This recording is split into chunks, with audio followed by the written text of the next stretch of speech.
Cell number 8 by Sunbird Riding Shotgun. Chapter 8.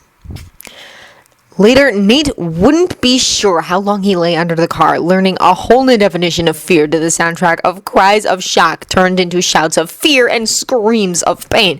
He didn't dare look out to the side, didn't dare try to see what was going on. Eliot had told him to lay under here and stay still, and Nate had a feeling that doing so was the only reason he might survive this.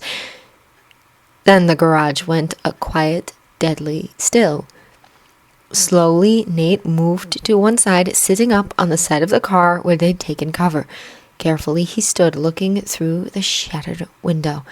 Eliot stood in the middle of the garage floor, his hands, arms, torso, and even face splattered with blood along a nasty-looking knife he must have taken off a guard in one hand. At his side, his eyes were closed, his face almost serene. Cautiously, Nate started to walk around the car toward him. As he turned the corner, his foot kicked something, and Nate looked down. It was a hand, severed or maybe torn off a body. Nate's stomach threatened to revolt as he looked up, seeing the sprawled bodies of 8 guards lying scattered across the garage floor.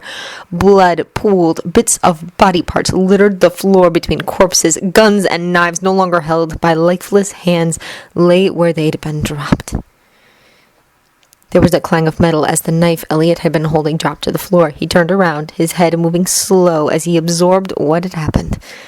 He turned toward Nate, seeing him, and relief spread across his face, lasting only a second before Eliot's eyes skipped back to the carnage he just wrought. There was terror in his eyes then, and Nate wondered just how aware of himself Eliot had been. Eliot's knees gave out beneath him, dropping him toward the floor to catch himself with his hands. He gave a little sound between a moan and a whimper, a hand moving to cover the bullet wound in his side, like he was only just beginning to register the pain. "Eliot?" Nate asked, alarmed. Yeah, okay, the entire situation was a little beyond alarming, but he was going to focus on what he could do and couldn't deal with, like Eliot on his way to bleeding to death. Not yet. Eliot grunted, trying to put pressure on the wound, even as his whole body started to shake. Nate wasn't sure if he was going into shock or if what he'd just done was having this kind of effect on him. He tried to take some deep breaths, but they came back out in a cough. "Get out of here," he said when he caught his breath. "Go." Nate froze. Eliot had told him to go, and Nate had a feeling Eliot wasn't intending to come with him. He didn't even get a chance to argue. Eliot's head dropped forward, and a second later he'd collapsed, passing out. Nate's panic raised a couple notches, but this was no time for interaction. He moved forward, stripping the closest guard of his gun, keys, and jacket. Shouldering into the jacket and pocketing everything but the gun, Nate headed for the garage doors. Finding the opening mechanism and recognizing a keycard system, Nate was back to the bodies. He fought down his own horror as he sorted through the bodies desperately, finally finding someone who looked uniformed, as maybe the head of the night watch. He was rewarded with a keycard ID that should open the doors. He raced to the door to the hallway, listening for any sign of men coming. Hearing nothing, he ran back to Eliot. Their getaway was secure, and it looked like Nate wouldn't have to get them gone before performing some first aid.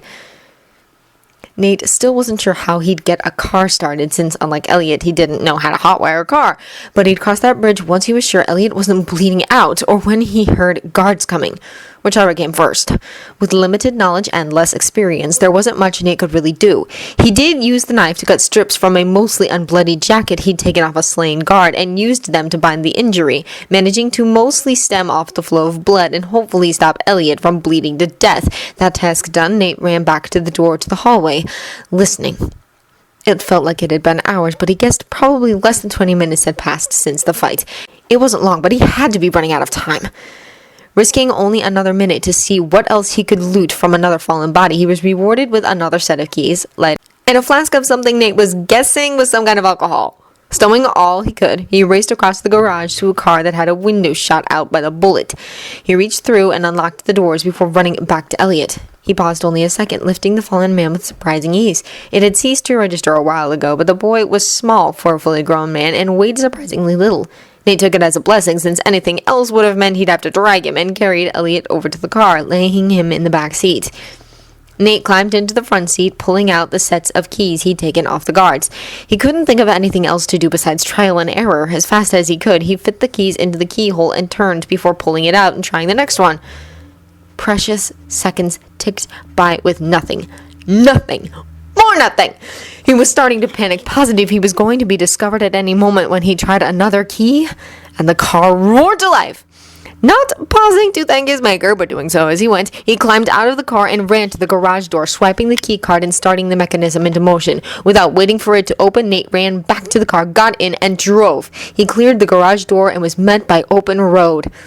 The wind whistled in his hair through the broken windows. Stars shone brightly overhead, and he drove into the night. He wasn't sure where he was, but they were out. The rest he could deal with once they were safely farther away. Consciousness returned slowly, though lucidity was a little longer in coming. His body ached and burned and pounded, but like an echo and expectation rather than actuality, and the closer he came to wakefulness, the more the pain lessened. Distantly, Eliot wondered if he was finally dying, if maybe the last 2 weeks had really been some huge hallucination as he was dying, and now it was over and he was done. Or maybe it was some kind of purgatory limbo-like place and he'd done his good deed and redeemed himself, and any minute he'd start hearing angels sing. Something in his head made him face at that. His Catholic roots really chose odd times to make themselves known. He drifted for a time, not aware of his surroundings, but inching closer to reality. He hoped Nate was okay, if Nate wasn't some product of his frayed mental state. He absently tried to figure out where he'd have gotten the name Nate from anyway. The only thing he could come up with was a distant memory of his real father mentioning how he hoped someday Eliot would meet Nate. But his father had likely actually said Kate, which was the name of his father's dog. Well, head trauma could do a job on your mind. He faded out for a while before fading in a little further. He was surprised the guards hadn't killed him yet. He hoped they weren't trying to keep him alive. That would suggest he was in for some unpleasantness that he frankly could survive without, or die without. He'd go with either one at this point. He heard a voice talking distantly in the background, gentle, soothing. He was surprised, but then he came to the conclusion that either Nate was a hallucination and he was starting to hallucinate again, or Nate hadn't bailed when Eliot told him to. In which case, Eliot was going to have to wake up and make sure Nate stopped being an idiot and got home to his wife and kid. He fought back the haze, rising back into lucidity, the words, "You idiot!" not quite making it out of his throat with the same force he'd been going for. A soft chuckle.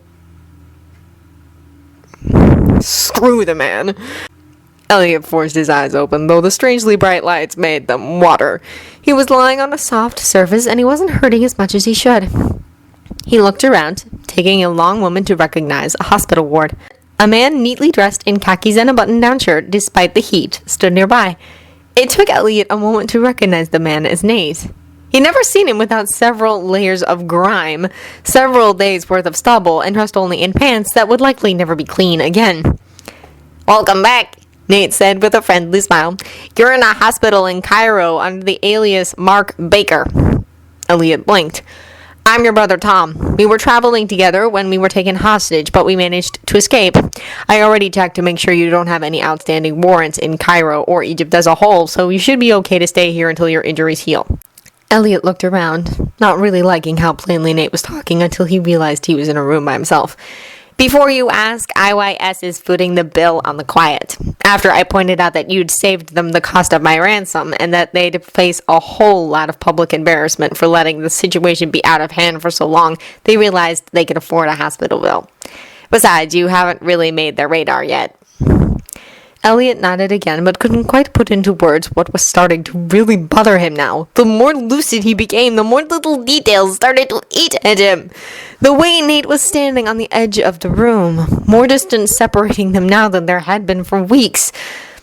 The lights were too bright. Nate was dressed sharply like an insurance investigator should be. A pile of clothes sat on a nearby chair, blue jeans that were neither old nor new, and a nondescript, unmarked, dark blue t-shirt. They were unremarkable and unmemorable clothes that would blend in, help the wearer slip through the cracks and be forgotten. The clothes of a criminal. The room smelled sanitary and clean, the smell of hospitals that he hated so much. The smell lingered on people who spent a long time here. It marked them. It permeated the air like violence permeated his life. Nate was in explanation mode, in damage control and fixing mode. He'd set up an alias and worked the system and whatnot. It could be taken as the act of a friend, but it had more the flavor of the repayment of a favor, and Eliot couldn't help notice that even though their cover was as brothers, it would mean there would be no record of them having been friends. After all, Nate was an insurance man. Eliot was a criminal. Out here, outside the walls of cell number 8, they couldn't be friends. Silence lingered a long moment before Nate spoke. His voice softened with regret. I'm glad you woke up. I have a flight back to the States in a couple of hours. I was worried I wouldn't get to talk to you before then. He shifted his weight, licking his lips, trying to figure out how to start this. Eliot, you understand that we aren't friends. Eliot finished for him, mentally blaming any hoarseness on his throat. Not out here. We can't be. Nate nodded. They could send you after me, and then what did we do? There was a long silence before Nate spoke. If they do, I'm going to pretend this never happened. Eliot wasn't sure how to take that when Nate spoke. I know stuff about you, your life, things you want and care about, things I learned as your friend. If we can't be friends, I won't use what I learned as yours. Eliot let out a long breath. Me neither. If we come up against each other, it'll be fair. He gave a half-bitter smirk. Honorable white knight versus black knight. May the best man win. Nate nodded.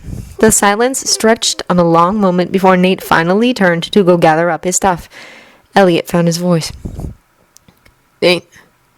Nate looked over his shoulder and nodded, indicating he was listening. We'll owe each other a favor. Anything happens to your family, ever need a hitter, I'll see that it isn't too hard for you to let me know.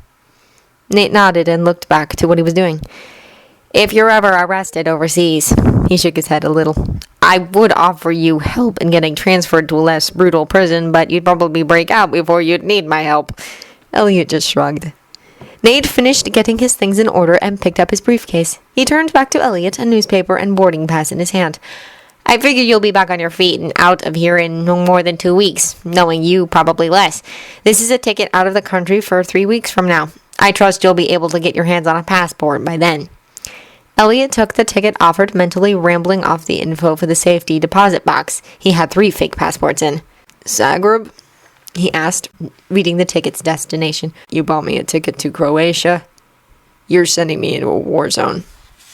Nate laid the newspaper down on top of Eliot's clothes. It's a war for independence, Nate said. And in that kind of fighting, there are lots of people displaced.